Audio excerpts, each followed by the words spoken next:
She fired me the same week she stole my designs. Called it leadership.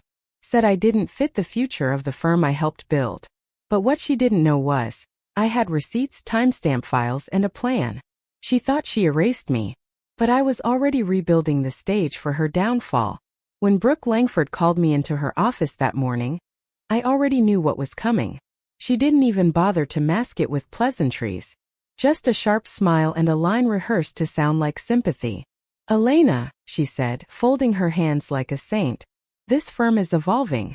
And frankly, we need leadership that reflects that future." By leadership, she meant herself. By future, she meant one where I didn't exist.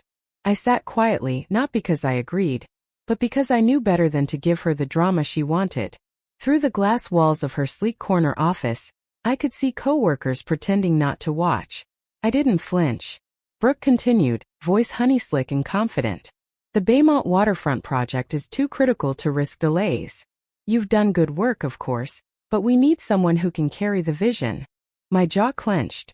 "You mean the same project I've spent the last 6 months developing from scratch?"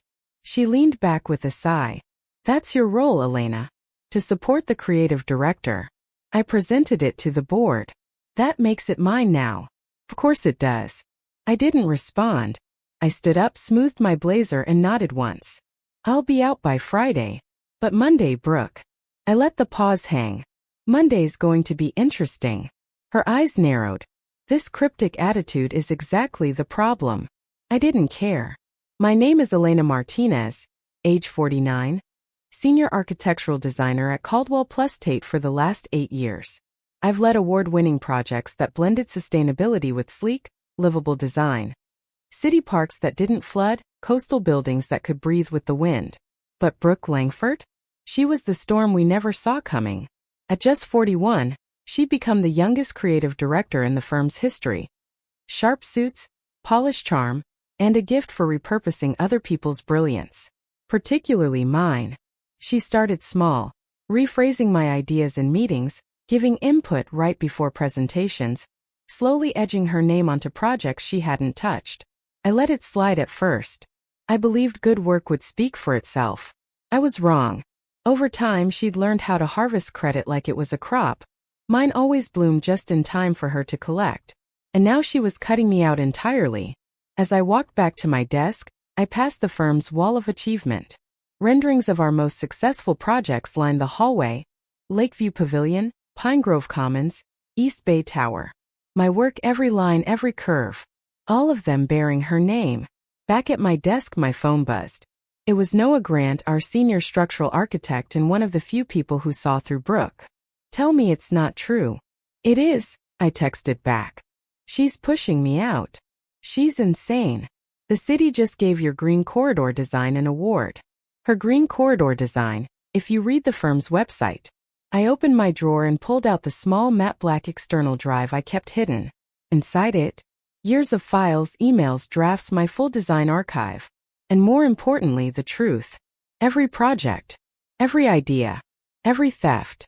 I didn't know exactly how I'd use it yet. But I would. And when I did, Brooke wouldn't just regret firing me. She'd regret ever thinking I was forgettable.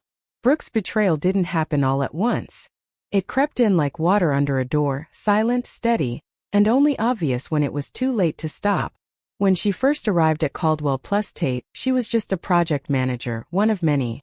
She'd been transferred from a boutique agency in Boston with a decent resume and a magnetic presence. I was one of the first to welcome her. She was all enthusiasm in those early months, always asking questions, always curious. She'd lean over my desk, complimenting my sketches, wanting to understand my thought process. "You have such a clean design instinct," she once said. "It's like you know what a space wants to be before it even exists." I smiled then. I thought it was admiration. It was reconnaissance.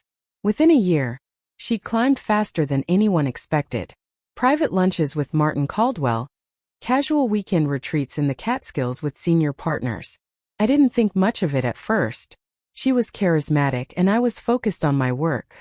But then things started shifting. Projects I initiated were suddenly collaborative.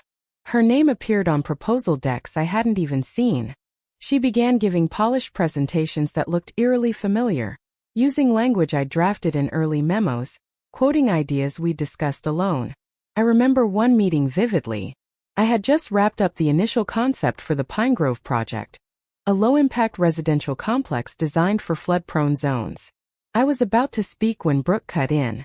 "This project was inspired by the adaptive systems we studied last year," she said, smiling at Martin across the table. "The core idea is flexible infrastructure that can evolve with rising water levels." I stared at her. That was my phrase. Word for word. Martin beamed. "Brilliant. This is exactly the forward thinking we need." Kept happening. And I kept working, hoping the quality of my designs would eventually speak louder than her stagecraft. I was wrong. The final straw was the Baymont waterfront. That project was personal. I'd spent months studying the historical shoreline data, crafting modular green spaces that doubled as storm buffers. I poured myself into that design, often staying late, sketching through dinner, making it perfect. Then one morning, Brooke forwarded a presentation draft to the partners. My renderings, my research, my words. Her name on every slide. When I confronted her, she blinked innocently. "Elena, we're a team." I presented it for efficiency's sake. "You know how busy everyone is." I stared at her, stunned. "You didn't even tell me." "You were working on revisions," she said smoothly. "We needed to move." That night I began copying everything. Every draft. Every time-stamped file. Every email where she'd acknowledged my contributions. I backed it all up quietly without saying a word. Because deep down I knew something bigger was coming. And I was right. A week later I got the call from the front desk. "There's someone here from Whitaker and Company." Tina, the receptionist, whispered. "Says it's about a consultation." I frowned. Whitaker and Company was our biggest competitor. And I had never consulted for them. But Brooke? Brooke knew exactly how to weaponize other people's ideas. What she didn't know was, I'd finally learned how to weaponize the truth. I took the elevator down with a knot tightening in my stomach. Whitaker and Company was no small firm. They were our direct rival on nearly every major contract in the region. If they were in our lobby asking for me by name, it wasn't a social call. I stepped into reception and was greeted by a sharply dressed man in his 50s with silver hair and a folder tucked beneath his arm. "Elena Martinez?" he asked, extending his hand. "Charles Whitaker. Thank you for agreeing to meet." "Agreeing? I think there's been a mistake," I said carefully. "I've never worked with your firm." His brow furrowed. "That's surprising. We were told you'd consulted on the Baymont waterfront project, shared early concepts through an internal connection. We've already begun integrating several elements." My blood went cold. "Who told you that?" I asked, already knowing the answer. He flipped open the folder. "We received the designs from Brooke Langford. She said the two of you collaborated, and that you were exploring new opportunities outside Caldwell plus Tate." I stared at the renderings inside the folder. They were mine. Not modified, not reimagined, mine. Same slope ratios, same notes in the margins, same subtle anchoring of the stormwater gardens to historical preservation zones. Even the visual signatures I embedded in every draft, just slightly rearranged lines in the corner. She hadn't just taken them. She'd passed them off as shared work. And worse, she'd aligned it with a job I didn't even know I was considering. Charles continued, oblivious to my spiraling thoughts. "Your concepts helped secure a fast-track review with the Baymont Planning Commission. Our team's thrilled. This could be a landmark project for both firms." My hands clenched into fists. Brooke wasn't just hijacking credit. She was setting me up, rebranding my private creative work as hers, then layering in just enough ambiguity to frame me as a collaborator or worse, as a traitor. I thanked Charles as politely as I could, excused myself and took the elevator back up. My pulse pounded in my ears the entire ride. This wasn't about ego anymore. It wasn't even about justice. It was about survival. Back at my desk, I opened my inbox and saw it. Meeting invite, all staff, mandatory 3 p.m. Subject: firm announcement. Baymont Waterfront Partnership. She was going public. With my designs. And framing it as a historic collaboration with Whitaker and Company. Noah popped his head around the corner. "You see the invite? Rumor is Brooke's getting promoted. Maybe even named creative director." Of course she was. Because in the eyes of the firm, Brooke had led the visionary Baymont project. She'd secured the partnership, dazzled the board, and pushed the firm into a new era of sustainable design, built entirely on my work. And now she needed me gone before I could say a word. That's why she'd fired me this week. Not because I was replaceable, but because I was the only one who knew the truth, the only one who could destroy her narrative, and the only one with the proof. By the time I returned to my desk, the office was buzzing. People clustered in corners, whispering. Eyes darted toward me, then away. It didn't take a genius to figure out what they'd been told. Brooke had started the smear campaign, and I was already the villain in her carefully crafted narrative. Noah approached again, this time more cautiously. Elena, I don't want to alarm you, but I think you should know Brooke's been saying some things. Like what? That you've been unstable lately. That you've had trouble with deadlines. And there's even talk that you accessed her files during off hours. I froze. What? She's implying you stole the Baymont design work from her, he whispered. I almost laughed. It was so outrageous, so backward, so perfectly orchestrated. She wasn't just stealing my legacy. She was rewriting the script and casting me as the threat. I think she's been laying this groundwork for a while, Noah added. Just subtle things. Comments in meetings. Memos worded strangely. Nothing direct, but enough to plant doubts. I looked at my screen. The meeting invite still blinked at me like a countdown. 3 p.m. I opened the drawer and ran my fingers over the external hard drive. My failsafe. It held everything. Drafts with creation dates, emails showing concept development, metadata that couldn't be faked. But even with that, I hesitated. If I walked into that room and accused Brooke in front of everyone, how many people would believe me? She had spent 2 years charming the partners, painting me as an outdated technician, brilliant, sure, but too intense, too perfectionist. I could already hear their doubts. Elena's emotional. Elena's bitter. She didn't need to be right. She just needed people to be unsure. So I didn't storm into Harold's office. I didn't send a furious email. Instead, I went home early, feigning a migraine, and took the drive with me. That night, I backed up everything to a secure cloud account. Then I sat at my kitchen table with a glass of red wine, staring at the evidence I'd gathered. It was airtight, but airtight doesn't always mean fireproof. If Brooke had already fed the firm false documentation, fabricated timelines, faked emails, then this wasn't just office politics anymore. It was professional assassination. At 10:17 p.m., I got an anonymous email. No subject line. No signature. Just a short message. You should see what she's really doing with your work. Check the files. Attached. An internal proposal document from Whitaker and Company. Header. Baymont Waterfront Phase 2. Integrated concepts provided by Brooke Langford. My design again. Reworked just enough to look new. Repackaged. Resold. That's when it hit me, this wasn't just a theft. This was a franchise. She'd taken my work, cloned it, and started distributing it to multiple firms, wrapping herself in the fabric of my vision while I was being erased from the story entirely. And if I signed that separation agreement, it would all disappear. I'd be gone. A ghost. Forgotten. No, I wasn't signing anything. I was going to burn her paper kingdom to the ground, one documented truth at a time. I didn't sleep that night. Not from fear but from focus. A part of me had gone quiet and calculating. The same part that could spot a design flaw in a blueprint at a glance now turned its attention to a new project. Dismantling Brooke Langford.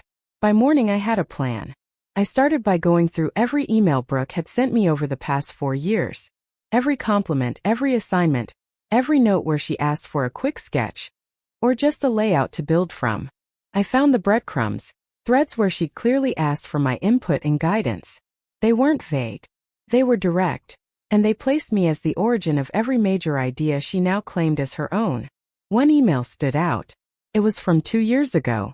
Subject line. Need your magic touch. Text. You always find the soul of a space. Can you take a pass at the Civic Center concept? Think like you did with the Coastal Project. Your vision made that shine. It was gold. She had written it herself. I added it to the folder I was compiling.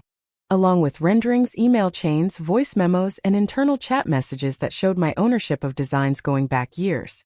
I also made a spreadsheet mapping the creation dates of my files against the timeline she submitted to the firm.